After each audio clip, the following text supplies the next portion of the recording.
Alhamdulillah, Alhamdulillah wahda, wassalatu wassalamu ala nabiyina ba'da. Allahumma sholli wa sallim ala sayyidina Muhammad wa ala alihi wa sahbihi wa maulana wa la quwwata illa billah, amma ba'd. Dewan Hakim yang arif dan bijaksana, hadirin wa hadirin rahimakumullah. Semakin berkembangnya zaman, semakin berkembang pula teknologi yang kita rasakan, yang mana teknologi tersebut memberikan dampak positif dan dampak negatif bagi generasi kita. Teknologi informasi misalnya bisa menjadi media pembentukan karakter terpuji atau al-akhlakul karimah, dan bisa menjadi media dekadensi moral atau al-akhlakul mazmumah. Berita tentang perpecahan dan tidak menghormati orang lain, memaksakan kehendaknya kepada orang lain, mengganggu kebebasan orang lain, bahkan diskriminasi terhadap yang lain hampir setiap hari memenuhi halaman media sosial kita, sehingga merusak hubungan kita dengan sesamanya, baik itu ukhuwah Islamiyah, persaudaraan sesama muslim, ukhuwah wataniyah, persaudaraan sebangsa dan setanah air, dan ukhuwah basyariah, persaudaraan sesama manusia. Contoh kasus tindakan yang pernah terjadi seperti pembubaran pengajian di Pemalang, tawuran pelajar generasi Z yang terjadi di Lampung, serta bentrokan antar suku yang sering terjadi di sejumlah daerah Indonesia. Kita merasa sedih melihat karakter generasi kita yang telah jauh dari nilai-nilai Al-Quran dan konsep ukhuwah yang telah diajarkan oleh baginda Nabi Muhammad SAW. Oleh sebab itu, hadirin, pada kesempatan yang bernubuah ini, izinkan kami menyampaikan syarahan dengan judul Keteladanan Nabi Muhammad Rasulullah SAW bagi generasi Z dengan konsep merajuk ukhuwah menggapai barokah. Sebagai rujukan, mari kita dengarkan firman Allah Subhanahu wa taala dalam Al-Qur'an surah Al-Imran ayat 103 yang akan dibacakan oleh Qur'an. A'udzu billahi minasy syaithanir rajim.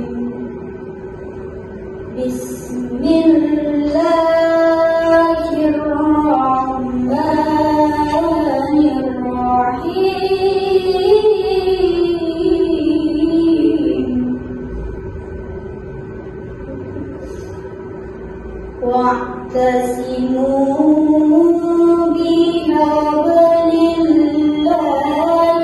jami'an wa la tafarraqu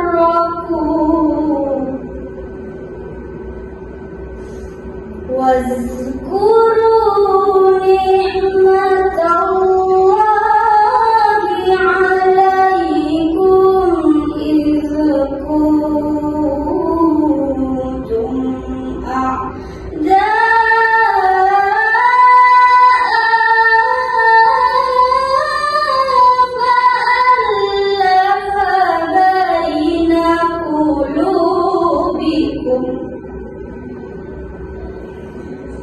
فألف بين قلوبكم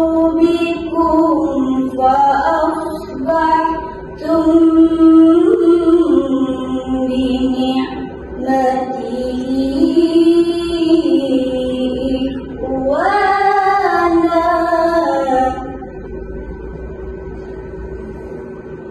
وكنتم على شفا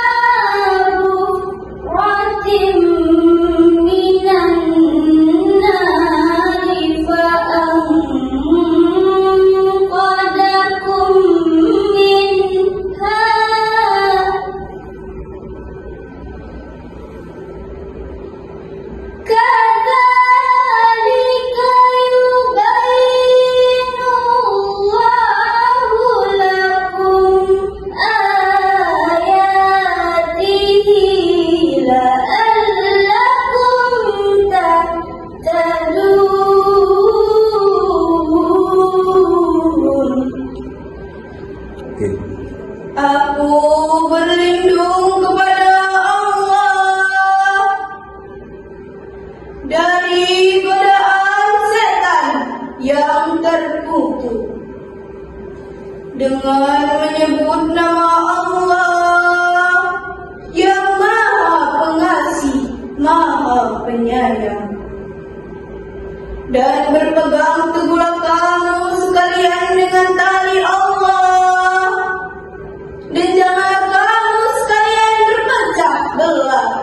Dan ingatlah nikmat Allah atas kamu semua.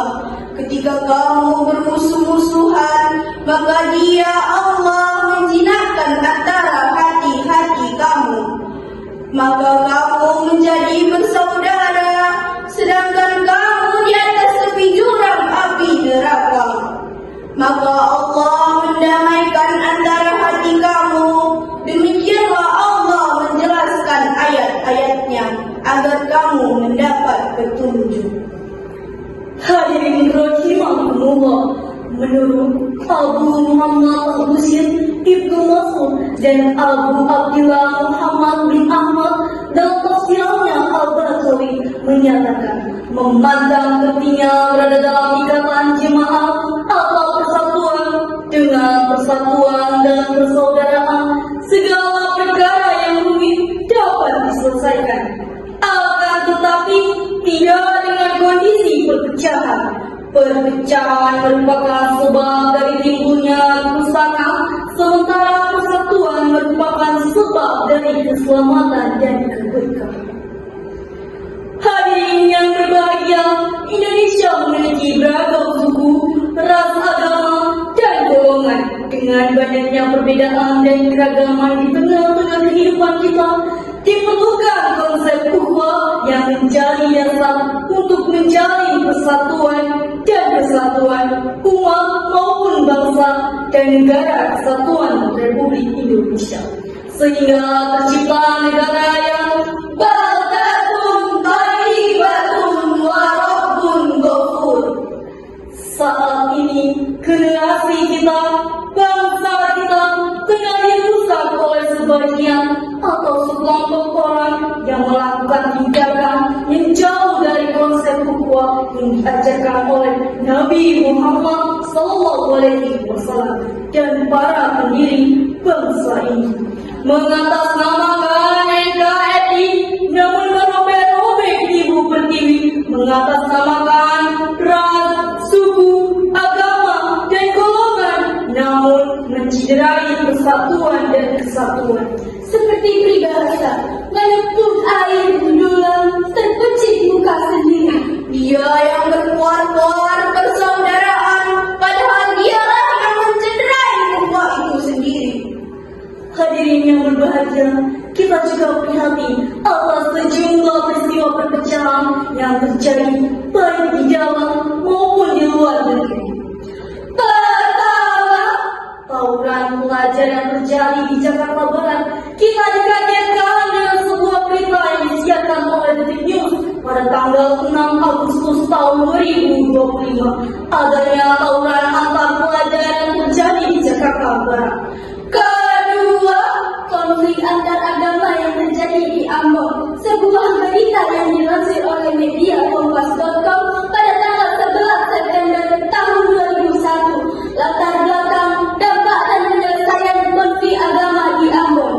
Ketiga, konflik Israel-Palestina. Itu dibuat jengkel dengan berita yang dilansirkan oleh CNN Indonesia pada tanggal 16 Maret 2025 tentang konflik yang berkepanjangan mengakibatkan terjadinya protes unjuk rasa masyarakat di berbagai belahan dunia.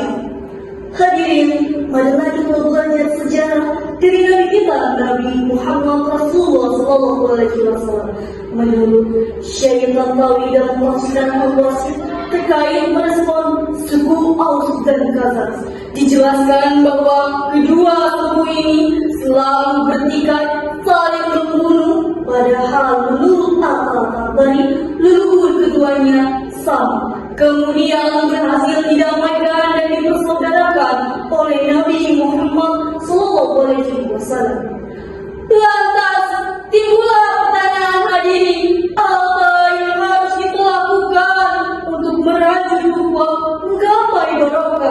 agar terjalin tali silaturahmi persatuan dan kesatuan di tengah-tengah kehidupan bangsa dan bernegara. Untuk itu, mari kita dengarkan firman Allah dalam Al-Quran surah Al-Hujurat ayat 10 berikut.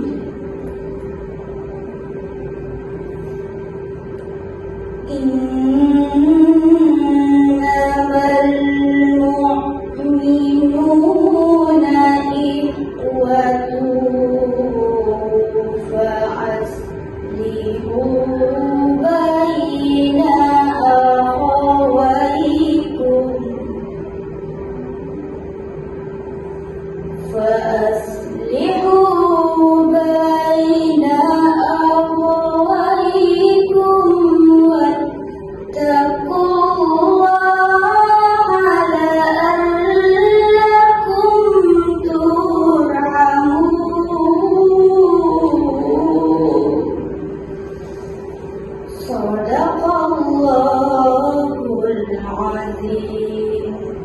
Sesungguhnya orang-orang mukmin itu bersaudara.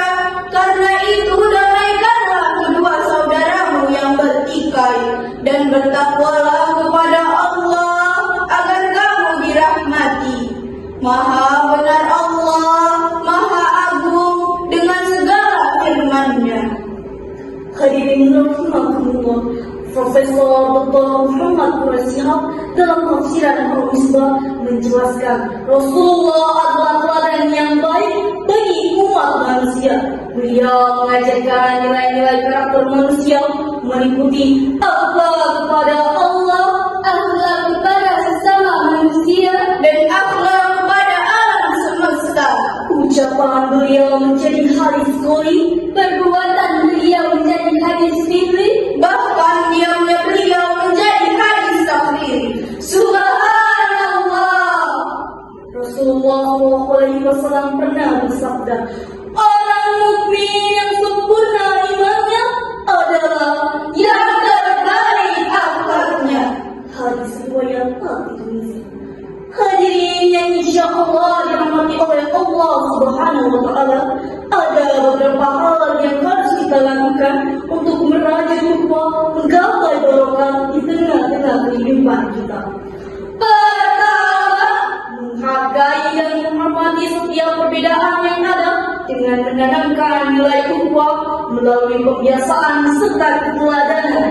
Kedua, menjaga keharmonisan dan kenyamanan tanpa ada tindakan diskriminasi, celaan maupun hinaan di tengah-tengah perbedaan.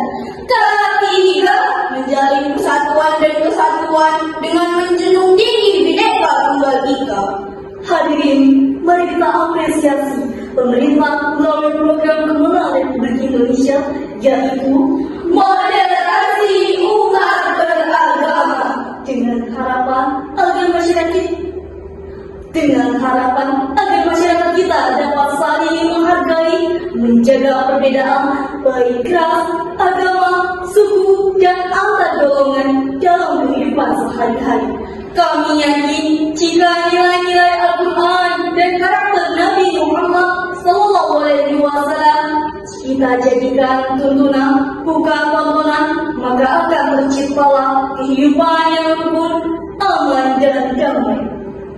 Hadirin yang berbahagia, dapatlah kita ambil kesimpulan bahwa pertama, ukhuwah sebagai konsep persatuan dan persaudaraan.